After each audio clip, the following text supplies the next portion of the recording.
vend, të rish në vendin më të korruptuar, më të varfër, edhe më të vjedhur, më të padrejtë të Evropës. Ka vuaj më për ju, ashtu dhe as familja. Edi Rama, kujtë e shokët. Edi Rama, shkote e shokët. Edi Rama, shkote e shokët. Do zgjidhja sërish dhe sërish të isha këtu dhe të protestoja bashkë me ju.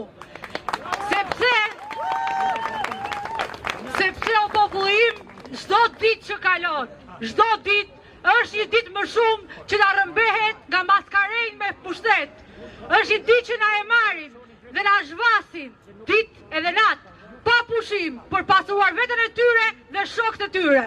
Të fundin në liri.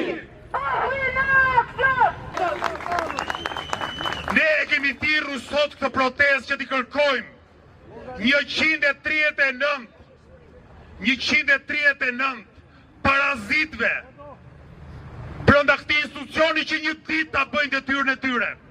Një ditë justifikojnë 3,5 milionë lekë që populli shqiptar u jep rrok dhe të mbajnë përgjegjësi dhe të votojnë për shkarkimin e Belinda Ballukut dhe Edi Ramës. Këta janë politikantë korruptuar dhe politikantë e korruptuar nuk e kanë vendin ministri, nuk e kanë vendin kryeministri, nuk e kanë vendin në parlament, e kanë vendin vetëm në qelitë e ftohta të burgut. Një nga shtresat më të vuajtura janë dhe pensionistët dhe në veçanti pensionistët minatorë, për të cilët ka kaq vite u shkelet me këmbë e drejta për të qenë në nivelin e tyre, në dignitetin e tyre, për të pasur statusin e minatorit, për të pasur dhe kërkesat e tjera domosdoshme që janë siç është spitali profesional për silikozën, për minatorët që akoma për minirat janë